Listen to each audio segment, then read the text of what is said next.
Hello, good morning, जोहार। मैं संजय और आप देख रहे हैं न्यूज़ झारखंड। चलिए जानते हैं आज के मुख्य 25 बड़ी खबरों को। झारखंड कैबिनेट की बैठक में 29 प्रस्तावों पर लगी मुहर। झारखंड में नगर निकाय चुनाव के लिए मेयर और अध्यक्ष पद के आरक्षण में बदलाव। रांची स्थित प्रोजेक्ट भवन में झारखंड कैबिनेट की बैठक हुई। इस बैठक की अध्यक्षता मुख्यमंत्री हेमंत सोरेन ने की। इस दौरान करीब 29 प्रस्तावों को पारित किया गया। झारखंड में नगर निकाय चुनाव के लिए मेयर और अध्यक्ष पद के आरक्षण में बदलाव किया गया है। सीएम हेमंत सोरेन की अध्यक्षता में हुई कैबिनेट की बैठक में झारखंड नगरपालिका संशोधन विधेयक 2022 की मंजूरी दी गई। एसटी, एससी, ओबीसी में रोटेशन शब्द को विलोपित किया गया है। अब नगर निकायों में आबादी के आधार पर आरक्षण आरक्षित वर्ग का तय किया जाएगा। मेयर और अध्यक्ष के पद में चुनाव रोस्टर के आधार पर नहीं होगा। राज्यपाल की आपत्ति के बाद सरकार ने झारखंड उत्पाद अधिनियम में संशोधन किया है। विभाग के प्रस्ताव पर कैबिनेट की सहमति भी मिल गई है। वहीं शराब की बिक्री से लेकर पूरे कारोबार पर निगरानी के लिए उड़न दस्ता का गठन किया जाएगा। यह उड़न दस्ता शराब विक्रेता से लेकर अधिकारियों कर्मियों तक निगरानी रखेगा। वहीं राज्य के मनरेगा कर्मी को अनुग्रह अनुदान राशि में बढ़ोतरी की गई है। मनरेगा कर्मी की काम के दौरान दुर्घटना से मौत होने पर 75,000 की जगह 2 लाख तक मुआवजा दिया जाएगा। इसके अलावा कैबिनेट की बैठक में मुख्यमंत्री व मंत्रियों के आवास की साज सज्जा उपकार के लिए 1.5 लाख के बजाय 3 लाख तक दिए जाएंगे। मेंटेनेंस खर्च 20,000 दिया जाएगा। सचिवों, अपर मुख्य सचिवों और प्रधान सचिवों को आवासीय कार्यालय की सुविधा मिलेगी। इसके अलावा भी कई अन्य प्रस्तावों को पारित किया गया है। राज्य सरकार ने रसोइया को दी बड़ी सौगात। सभी रसोइया को अब 10 के बदले 12 माह का मिलेगा मानदेय। शिक्षा मंत्री ने बैठक के बाद दी स्वीकृति। शिक्षा मंत्री जगन्नाथ महतो ने रसोइया संघ की मांगों पर सहमति जताते हुए इनकी मांगों को स्वीकार किया है। इनकी मांगों की स्वीकृति के बाद रसोइया संघ काफी खुश दिखे। उन्होंने कहा कि हमें सरकार से पूरी उम्मीद है कि हमारी मांगों को पूरा करने का कार्य करेंगे। झारखंड के रसोइया संघ के लिए नियमावली बनेगी। सेवा का कार्यकाल 60 वर्ष का होगा।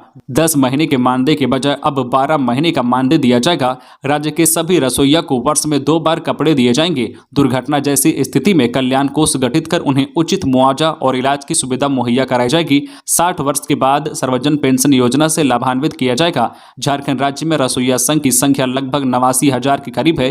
रसोइया संघ की काफी लंबे समय से यह मांग थी कि उनका स्थायीकरण किया जाए एवं जो मानदेय वृद्धि किया जाए। साल में 10 महीने की वेतन के बजाय 12 महीने का वेतन दिया जाए। वहीं इनकी एक्सीडेंटल पॉलिसी की मांग पर भी सहमति बनी है। शिक्षा मंत्री ने यह स्वीकार किया है कि इनकी मानदेय काफी कम है और मानदेय पर भी हम विचार करेंगे। बाबा मंदिर में पूजा अर्चना के बाद सीएम करेंगे खतियानी जोहार यात्रा की शुरुआत। मुख्यमंत्री हेमंत सोरेन आज 15 दिसंबर को गोड्डा के कार्यक्रम के बाद गुरुवार की शाम 5:30 बजे देवघर के मोहनपुर प्रखंड के जमुनिया पहुंचेंगे। मुख्यमंत्री सड़क मार्ग से जमुनिया पहुंचेंगे, जहां महागठबंधन के नेताओं द्वारा उनका जोरदार स्वागत किया जाएगा। मोहनपुर के जमुनिया में मुख्यमंत्री वीर सिद्धो कान्हू की प्रतिमा पर माल्यार्पण करेंगे। जमुनिया से निकलने के बाद मोहनपुर बाजार हाट में सामाजिक कार्यकर्ता, महिला संगठन के द्वारा मुख्यमंत्री पर पुष्प वर्षा की जाएगी। देवघर के बैजनाथपुर पहुंचने पर नगर टीम के द्वारा उनका भव्य स्वागत किया जाएगा। मुख्यमंत्री हेमंत सोरेन देर शाम देवघर सर्किट हाउस पहुंचेंगे, जहां महागठबंधन के नेताओं के साथ मुलाकात करेंगे। अगली सुबह यानी 16 दिसंबर को बाबा मंदिर में पूजा अर्चना के बाद खतियानी जोहार यात्रा में शामिल होंगे। दोपहर 12 बजे देवघर के आर मित्रा मैदान में सीएम विशाल जनसभा को संबोधित करेंगे। खबरों में आगे बढ़ने से पहले आपसे रिक्वेस्ट है कि अगर आप चैनल को सब्सक्राइब नहीं किए तो प्लीज चैनल को सब्सक्राइब करके बेल आइकन प्रेस कर दे, जिससे आपको झारखंड की हर छोटी बड़ी खबर का अपडेट आप तक पहुंचता रहे। चलिए बढ़ते हैं खबरों की ओर। पंचायत सचिव अभ्यर्थियों की नियुक्ति का रास्ता साफ। सुप्रीम कोर्ट ने मेरिट लिस्ट जारी करने को कहा। पंचायत सचिव अभ्यर्थियों की बुधवार को बड़ी जीत हुई है। सुप्रीम कोर्ट ने राज्य स्तरीय मेधा सूची जारी करने का निर्देश दे दिया है। कोर्ट ने इस मामले को पंचायत सचिव नियुक्ति मामले को शिक्षक नियुक्ति के मामले के साथ जोड़ते हुए सरकार को मेधा सूची बनाने को कहा है। बता दें कि एक लंबे समय के इंतजार के बाद पंचायत सचिव अभ्यर्थियों को राहत की खबर मिली है। परीक्षा की सारी शर्तों को पूरा करने के बाद भी पंचायत सचिव अभ्यर्थी 5 साल से नौकरी ज्वाइन करने की आस में बैठे थे। कुल 3088 अभ्यर्थियों ने बुधवार को राहत की सांस ली है। अब उम्मीद जताई जा रही है कि जल्द ही नियुक्ति प्रक्रिया शुरू होगी। बुधवार की सुनवाई सुप्रीम कोर्ट के न्यायाधीश जस्टिस एमआर शाह की अदालत में हुई। चतरा में नक्सलियों के खिलाफ अभियान होगा तेज। सीआरपीएफ आईजी और आईजी अभियान ने की बैठक। चतरा जिले में नक्सलियों के खिलाफ अभियान तेज होगा। इसे लेकर आईजी सीआरपीएफ अमित कुमार और आईजी अभियान एवी होमकर बुधवार को चतरा पहुंचे। भाकपा माओवादियों द्वारा विकास कार्यों में उत्पन्न किए जा रहे बाधा और बढ़ती गतिविधि पर अंकुश लगाने को लेकर सीआरपीएफ 190 बटालियन परिसर में समीक्षा बैठक हुई। इस दौरान नक्सलियों के विरुद्ध कुर्की जब्ती, गिरफ्तारी और सघन अभियान चलाने पर कड़ी कार्रवाई करते हुए चर्चा हुई। बैठक में DIG STF Anup Birthare, Chatra SP Rakesh Ranjan, Latehar SP Anjani Anjan समेत कई पुलिस अधिकारी शामिल थे। मुख्यमंत्री का रेलवे अधिकारियों पर गंभीर आरोप, अवैध खनन और परिवहन में संलिप्त हैं अधिकारी। मुख्यमंत्री हेमंत सोरेन ने राज्य में अवैध खनन और परिवहन में रेलवे के अधिकारियों की संलिप्तता का बड़ा आरोप लगा है। बुधवार को रेल मंत्री अश्विनी वैष्णव को पत्र लिखकर मुख्यमंत्री ने बताया कि साहिबगंज समेत अन्य जिलों में अवैध खनन को बढ़ावा देने में रेलवे और इनके पदाधिकारियों की मिलीभगत प्रतीत होती है। उन्होंने बताया कि राज्य सरकार ने इसकी जांच के लिए उच्च स्तरीय समिति के गठन का निर्णय लिया है। इसमें रेलवे से भी सहयोग की अपेक्षा है। फिलहाल अवैध खनन को रोकने में रेलवे के अधिकारी राज्य सरकार को सहयोग नहीं कर रहे हैं। रांची हिंसा और त्रिकूट रोपवे हादसे की जांच रिपोर्ट नहीं मिलने से राज्यपाल नाराज। रांची हिंसा और देवघर के त्रिकूट रोपवे हादसे में अभी तक राज्य सरकार द्वारा जांच रिपोर्ट नहीं दिए जाने से राज्यपाल रमेश बैस ने नाराजगी जताई है। बुधवार शाम उन्होंने इस बाबत सरकार के ध्यान उत्कृष्ट करा है। कहा कि ऐसी महत्वपूर्ण घटनाओं की जांच में सरकार के स्तर से कोई मॉनिटरिंग नहीं की गई ताकि भविष्य में ऐसी घटनाओं की जवाबदेही तथा पुनरावृत्ति को रोका जाए। राज्यपाल ने दोनों ही घटनाओं की जांच अतिशीघ्र पूरा करने को कहा है। दोषी व्यक्तियों को चिन्हित कर कार्रवाई करने के साथ जल्द से जल्द जांच रिपोर्ट देने का निर्देश दिया है। बच्चू यादव की डिस्चार्ज पिटीशन याचिका पर अब 17 दिसंबर को होगी सुनवाई। पंकज मिश्रा के सहयोगी बच्चू यादव के डिस्चार्ज पिटीशन पर अब 17 दिसंबर को सुनवाई होगी। बच्चू यादव ने ईडी कोर्ट में याचिका दायर की थी जिसमें कहा गया था कि उनके खिलाफ कोई मामला नहीं बनता है, इसलिए उन्हें केस से मुक्त किया जाए। बच्चू यादव की ओर से कोर्ट में अधिवक्ता अनिल कुमार ने डिस्चार्ज पिटीशन फाइल की थी। बता दें कि पिछले दिनों ईडी कोर्ट ने उनकी जमानत याचिका खारिज कर दी थी। 5 वर्षों से अधिक अवधि के लंबित कांडों के निष्पादन का एडीजी अभियान ने दिया निर्देश। राज्य में विगत 5 वर्षों से अधिक अवधि के लंबित कांडों का तेज गति से निष्पादन हो, इसके लिए बुधवार को क्षेत्रीय डीआईजी, एसएसपी एवं एसपी के निर्देश पर वीडियो कॉन्फ्रेंसिंग के माध्यम से एडीजी अभियान संजय आनंद लाटकर ने समीक्षा बैठक की।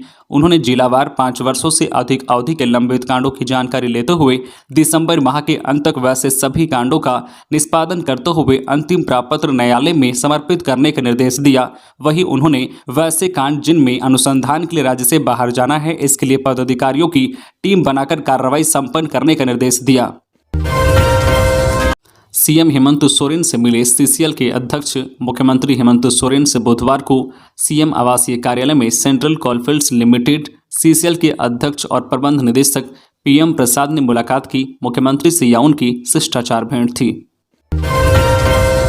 लोहनगरी को मिला एक और तोहफा। जमशेदपुर में 100 बेड का क्रिटिकल केयर अस्पताल निर्माण का कैबिनेट से मिली स्वीकृति पर मंत्री बन्ना गुप्ता ने प्रसन्नता व्यक्त की। राज्य मंत्री परिषद द्वारा जमशेदपुर में Ayushman Bharat health infrastructure mission योजना के तहत 100 बेड वाले क्रिटिकल केयर अस्पताल के निर्माण का कैबिनेट द्वारा स्वीकृति दिए जाने पर स्वास्थ्य मंत्री बन्ना गुप्ता ने खुशी जाहिर की है। अपने ट्वीट अकाउंट पर ट्वीट करते हुए स्वास्थ्य मंत्री ने लिखा है कि जमशेदपुर को एक और तोहफा Ayushman Bharat health infrastructure mission योजना के अंतर्गत 100 शैय्या वाले क्रिटिकल केयर अस्पताल के निर्माण की कैबिनेट ने स्वीकृति दी है। कुल 44 करोड़ 45 लाख की लागत से बनने वाले इस अस्पताल में आधुनिक सुविधाओं के साथ साथ आवासीय सुविधा भी उपलब्ध होगी। केंद्रीय कर्मचारियों को नहीं मिलेगा 18 माह का बकाया डीए। सरकार ने कहा जारी करना व्यवहारिक नहीं। केंद्र सरकार ने मंगलवार को लिखित जानकारी देकर कहा है कि केंद्रीय कर्मचारियों को 18 माह का बकाया डीए नहीं मिलेगा। सरकार ने साफ कर दिया है कि महंगाई भत्ते के 18 महीने का बकाया जारी करना व्यवहारिक नहीं है। बता दें कि कोरोना काल में केंद्रीय कर्मचारियों को मिलने वाला महंगाई भत्ता डीए और पेंशन भोगियों की महंगाई राहत डीआर पर रोक लगा दी गई थी। झारखंड में आज 15 दिसंबर से धान खरीद की शुरुआत। 8 लाख टन धान खरीदने का है लक्ष्य। राज्य सरकार इस वर्ष 15 दिसंबर से धान खरीद की शुरुआत कर रही है। इस संबंध में खाद्य एवं आपूर्ति मंत्री डॉक्टर रामेश्वर उरांव ने बताया कि विभागीय तैयारी के अनुसार सरकार ने इस बार भी किसानों से 8 लाख टन धान खरीद का लक्ष्य निर्धारित किया है। धान बिक्री को लेकर करीब 3 लाख किसानों ने रजिस्ट्रेशन कराया है। इस वर्ष हर प्रखंड के कैंपस में करीब 600 धान क्रय केंद्र बनाने की तैयारी है। इन केंद्रों पर किसान सरकार द्वारा निर्धारित दर पर धान बेच सकते हैं। जिलों को लक्ष्य भी निर्धारित किया गया है। इसके अलावा राज्य भर में लैंपस से धान का उठाव करने के लिए चावल मिल के साथ एग्रीमेंट किया जा रहा है। राज्य सरकार ने पिछले वर्ष साधारण धान का मूल्य 2050 और ग्रेड ए धान की कीमत 2070 रुपये निर्धारित की थी। इसके अलावा सरकार ने धान प्राप्त करने के वक्त ही 50% भुगतान और इसके बाद शेष राशि 3 माह के अंदर भुगतान करने की व्यवस्था की थी। इसके लिए राज्य सरकार ने बैंकों से 1552 करोड़ ऋण लिया था। इस बार भी राज्य सरकार ने करीब 1000 करोड़ ऋण लेकर पिछले वर्ष की तर्ज पर किसानों को राशि का भुगतान करने की तैयारी में हैं। रांची में परीक्षा केंद्रों के आसपास 18 दिसंबर तक धारा 144 लागू। झारखंड कर्मचारी चयन आयोग द्वारा आयोजित झारखंड सचिवालय आशुलिपिक प्रतियोगिता परीक्षा 2022 को लेकर जिला प्रशासन की ओर से अगले 4 दिनों तक धारा 144 लागू की गई है। सदर एसडीओ द्वारा धारा 144 के अंतर्गत प्रदत्त शक्तियों का प्रयोग करते हुए इन परीक्षा केंद्रों के 200 मीटर की परिधि में धारा 144 लगाई गई है। यह परीक्षा 14 दिसंबर यानी बुधवार से ही शुरू हो गई है, जो 18 दिसंबर तक चलेगी। प्रथम पाली में सुबह 9 से दोपहर 12 बजे तक और द्वितीय पाली शाम 3 से 6 बजे तक विभिन्न परीक्षा केंद्रों पर होनी है। कदाचार मुक्त परीक्षा और विधि व्यवस्था के लिए डीसी और एसएसपी द्वारा पुलिस बल और पुलिस पदाधिकारी के साथ दंडाधिकारी की प्रतिनियुक्ति की गई है। जेएएस के 60 अधिकारियों को एसडीओ और समकक्ष कोटि में मिली पदोन्नति। झारखंड प्रशासनिक सेवा के 60 अधिकारियों को अनुमंडल पदाधिकारी और समकक्ष कोटि में पदोन्नति मिली है। कार्मिक प्रशासनिक सुधार तथा राज्य भाषा विभाग ने बुधवार को इसे लेकर अधिसूचना जारी की है। जारी अधिसूचना के तहत 15,600 से 39,100 ग्रेड पे 6,600 के स्तर पर पदोन्नति दी गई है। पदोन्नति के साथ सभी 60 अधिकारियों का पदस्थापन भी किया गया है। आईपीएस नटराजन समेत आधा दर्जन पर आरोप। सुषमा बड़ाई गोलीकांड में 6 लोगों पर प्राथमिकी दर्ज। एसआईटी गठित। सुषमा बड़ाई गोलीकांड मामले में पूर्व आईपीएस पी नटराजन समेत आधा दर्जन लोगों पर नामजद प्राथमिकी दर्ज हुई है। सुषमा बड़ाई के भाई सिकंदर बड़ाई के बयान के आधार पर यह प्राथमिकी दर्ज की गई है। इस सूची में नटराजन, दानिश रिजवान, नाजिर, सुनील बादल, नीरज सिन्हा और अजय कच्छप का नाम है। सुषमा बड़ाई के भाई सिकंदर ने अपने बयान में कहा है कि जिन पर दीदी ने केस किया था उन लोगों ने ही उन पर गोली चलवाई है। पुलिस इस मामले में जांच कर रही है। त्वरित जांच के लिए एसआईटी का गठन किया गया है। राजधानी रांची समेत अन्य जिलों में पुलिस की टीम सीसीटीवी फुटेज के आधार पर अपराधियों की पहचान कर रही है। बिहार में कुछ लोगों से पूछताछ की जाएगी, जिसे लेकर तैयारी तेज है। सुषमा बड़ाई पर किसने हमला कराया है, इसे लेकर परिजन भी एक नाम नहीं बता पा रहे हैं। देवघर में सरगना सहित बाइक चोर गिरोह के 6 सदस्य गिरफ्तार। देवघर के नगर थाना पुलिस ने बिलासी मोहल्ले में बाइक चोरी करने वाले एक गैंग के 6 सदस्यों को दबोचा है। पुलिस ने इनके पास से चोरी हुए 8 बाइक और 14 बाइक के नंबर प्लेट सहित अन्य पार्ट्स भी बरामद किया है। परिवहन विभाग राजस्व वसूली में पहले पायदान पर रांची।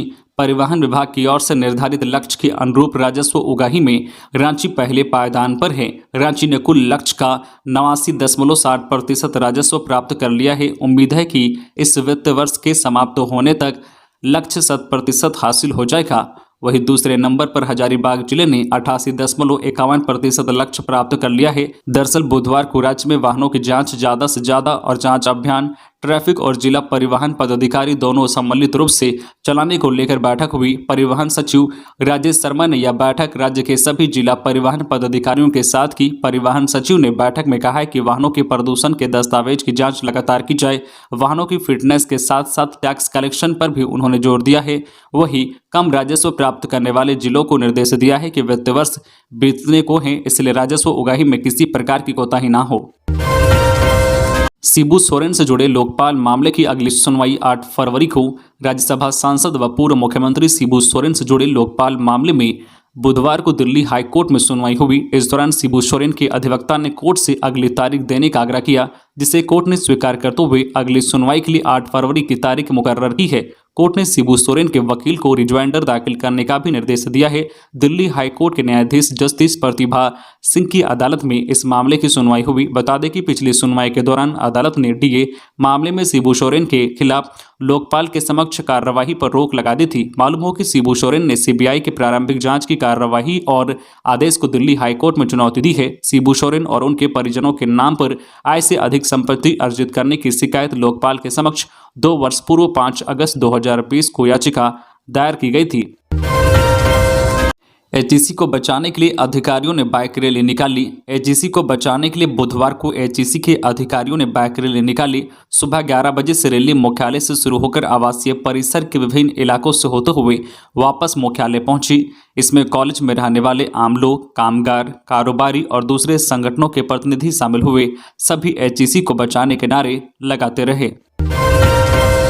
पलामू में रेलवे के थर्ड लाइन कंस्ट्रक्शन कंपनी से अज्ञात अपराधियों ने की लूटपाट। सदर थाना क्षेत्र के चियांकी में रेलवे के थर्ड लाइन कंस्ट्रक्शन कंपनी के साइट पर अज्ञात अपराधियों ने लूटपाट किया है। 8 से 10 की संख्या में पहुंचे अपराधियों ने लूटपाट की वारदात को अंजाम दिया है। अपराधी निर्माण कार्य में लगे कुछ सामग्री को उठाकर अपने साथ ले गए हैं। घटना की जानकारी मिलने के बाद पुलिस मामले की छानबीन में जुट गई है।